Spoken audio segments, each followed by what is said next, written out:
Tonight, an alarming look at domestic violence from the perspective of our youth. Recent studies show that girls and young women between the ages of 16 and 24 experience the highest rate of intimate partner violence, almost triple the national average.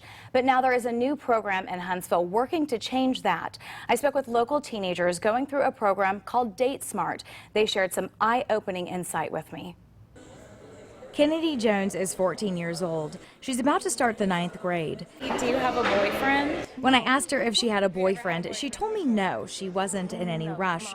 And too many of her friends are in relationships that don't seem good. Like hitting each other in the face, like maybe like a boy slamming their girlfriend, and then like it causes issues in their relationship, they like break up.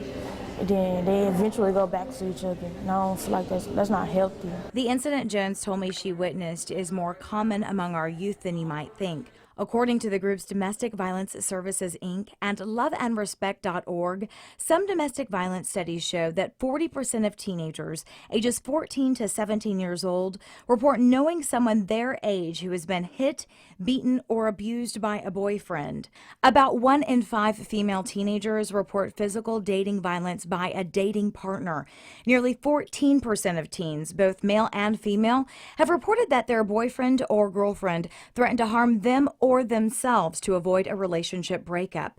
The violent behavior often begins between the ages of 12 and 18. That's why members of Thrive, Alabama launched the Date Smart intervention program in our area. We're targeting minority youth aged 13 to 24 in Madison County. So we've just been looking for different partners, and Boys and Girls Club was really excited to bring this to other teen centers. So we're working with a few of the different teen centers in the area. That could be something really dangerous. Youth Outreach Coordinator at Thrive, Alabama, Laura Calvert, just finished leading a group of teenagers through the first of 3 classes in the Date Smart program. Usually the first session is a little bit quieter, so we try not to start out with the heavy stuff first, just kind of talking. But by the end of it, usually all of the groups are really open, and you can tell that they've really picked up on what we taught them because they've started incorporating it with the other lessons. Class leaders talked to the students about communication with their friends in person and through social media, including text messaging, direct messages, and instant messaging.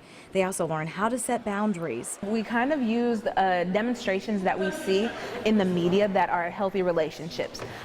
So I let them pick like people that they've seen in media, their relationships, and how they would describe them. If they're healthy, if they're unhealthy, what they see about those relationships, and we kind of talk about them. After the first class was over, we asked the teenagers what they learned. They had this to say. I feel like you gotta respect yourself first before you respect somebody else, but you gotta have respect for that person as far as what they do, what y'all talk about, just like you just respect overall. Well, for one, I don't call them out their name. I wouldn't talk to them how I wouldn't talk to my mama. Group leaders told me they offer this advice to parents. Talk to your kids. It seems like it's hard, but you'd be surprised what they're exposed to and what they know about, and that they have opinions that they've formed on their own. So being able to talk to them and let them express themselves in a safe environment. The Boys and Girls Club in Huntsville is one of the first organizations to implement the Date Smart program.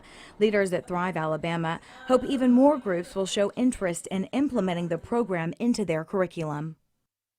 Nearly 1.5 million high school students nationwide experience physical abuse from a dating partner in a single year. There are some important questions that you should ask your teenagers. I put that information for you on our website. Go to waytv.com and click on this story. In the Way